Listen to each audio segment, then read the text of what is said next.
Sini. Alvaska menepuk sisi ranjang di sebelah kirinya. Tidur bareng gue. Kana berdecak.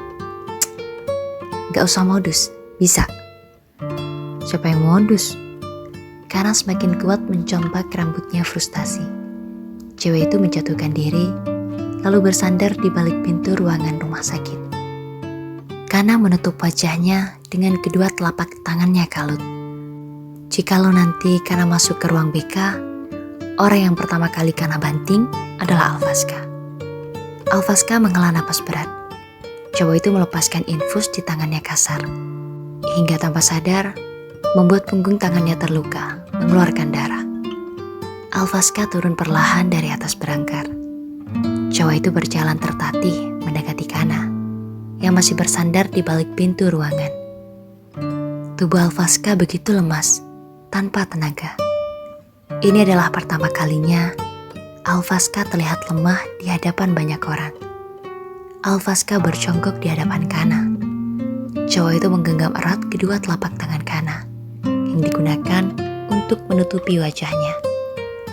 Alvaska bisa merasakan jika Kana saat ini tengah kalut luar biasa. Kana menurunkan tangannya dari wajahnya perlahan saat merasakan seseorang menggenggam erat kedua telapak tangannya dan mendapati Alvaska yang entah kapan sudah berjongkok di hadapannya. "Loh?" Ucapan Kana terhenti ketika Alvaska tiba-tiba saja menarik lengan kanannya dan mendekap tubuhnya erat. Kana menahan napas saat jarak tubuhnya dan Alvaska begitu dekat, nyaris tanpa jarak. Alvaska meletakkan tangan kirinya di tengkuk leher Kana yang terbuka. Cowok itu menenggelamkan wajahnya di jeruk leher Kana yang terasa hangat, membuatnya seketika merasa nyaman. "Jangan jauh-jauh dari gue, Kak," Alvaska berkata parau. Kana memejamkan mata. "Lo siapa?" ucapnya. Sudah 2 hari sejak Alvaska keluar dari rumah sakit. Keadaan cowok itu juga sudah mulai membaik. Plester di dahinya yang terluka juga sudah dilepas, meninggalkan bekas luka memanjang di sekitar matanya, membuat wajah Alvaska semakin terlihat keren. Bahkan Jazi, cowok itu sengaja melukai dahinya sendiri agar bisa terlihat keren dengan memiliki luka memanjang di sekitar matanya seperti sahabatnya, Alvaska. Tapi usahanya gagal, karena Jazi melukai dahinya tanpa meninggalkan bekas. Raga mendongak, menatap langit yang tampak menggelap. Bentar lagi hujan nih, menurut gue sih. Sore ini awan tampak mendung, dengan beberapa tetes air yang jatuh membasahi rumput. Alvaska dan keempat sahabatnya, juga beberapa anak geng motor Alfazars, tengah berkumpul di halaman belakang rumah pribadi milik Alvaska, rumah pemberian dari kakeknya, Lergan. Rumah itu memiliki air terjun berukuran sedang di tengah halaman. Desain rumah Alvaska juga tidak jauh beda dari rumah orang tuanya, lebih didominasi warna abu-abu, dan juga terdapat banyak tumbuhan dan pohon yang tumbuh di sekeliling taman, membuat udara terasa sejuk dan segar. "Gue juga mikir gitu," kata Arkan yang tengah duduk di kursi halaman. "Apa kita pindah ke dalam aja ya?" "Gak perlu," kata Alvaska. Cowok yang saat ini tengah berbaring di kursi memanjang itu menutup matanya perlahan, membiarkan tetes demi tetes air mata sang awan jatuh membasahi wajahnya. "Mending lo masuk, Fa. Nanti lo sakit," kata Jazi. Cowok itu tidak mau jika Alvaska kembali sakit. "Lo juga kan baru keluar dari rumah sakit," sambung Fadel yang duduk bersebelahan dengan beberapa anak geng motor Alfazars di atas rumput halaman belakang rumah Alvaska yang terawat. Alvaska diam. Cowok itu membuka mata lalu menoleh ke arah Dilo, salah satu anggota geng motor Alfazars yang terkenal jago membuat puisi dalam waktu kurang dari 1 menit. "Gue mau dengar puisi." "Gak usah, Fa. Mending lo dengar suara merdu gue aja," kata Jazi percaya diri.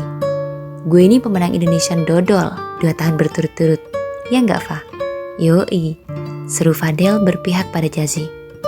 "Gimana, Fa? Lo mau gak? Gue siap kok nyanyi 100 judul lagu buat lo," kata Jazi kembali. Gak usah, Fa. Yang ada, kita semua mati lagi dengerin suara cemprengnya Jazi, ujar Arkan. Bukannya tanpa alasan. Cowok itu hanya ingin melindungi nyawa para teman-temannya dari suara mematikan milik seorang Jaziger Pradipta. Jazi menoleh menatap Arkan tidak suka. Bilang aja kalau lo itu iri sama suara emas gue, iya kan? Ger banget lo, tai. Gue gak GR nyet. Bodoh amat anjing. Diem loh patah panci. Lo? Berisik. Alvaska menghentikan perdebatan Jazi dan Arkan. Kedua sahabatnya itu memang terkenal tidak pernah akur dari dulu hingga sekarang. Jazi dan Arkan menatap satu sama lain dengan tatapan tajam. Alvaska menoleh menatap Dilo, yang sejak tadi hanya diam di bangku yang bersebelahan dengan Arkan. Bacain gue satu puisi, tentang apapun. Dilo mengangguk paham. Oke, sebenarnya puisi ini gue ciptain buat cewek yang pernah gue sia-siain 2 tahun lalu. Dilo menatap seluruh anggota geng motor Alfazars bergantian. Semoga lo semua suka. Seluruh anak Alfazars mengangguk serempak, kecuali Jazi dan Arkan yang masih sibuk menatap satu sama lain dengan tatapan tajam. Dilo menarik napas panjang. Cowok itu memejamkan mata, membiarkan tetesan air mata sang awan jatuh membasahi wajahnya. Kamu telah meninggalkanku, dan aku tidak bisa berbuat apapun. Dilo membuka mata, menatap lurus ke depan dengan tatapan kosongnya. Aku menatapmu semakin jauh. Kamu menjadi sebuah titik kecil dan kemudian menghilang. Apakah ini akan hilang setelah berjalannya waktu? Aku ingat masa lalu. Aku selalu mengingatmu. Jika tidak terlambat, tidak bisakah kita kembali bersama seperti dulu? Jika kamu berjuang seperti aku, tidakkah semua akan berubah seperti saat lalu? Alvaska memejamkan mata. Cowok itu tersenyum getir. Seharusnya aku memperlakukanmu lebih baik ketika aku milikmu, ucap Alvaska.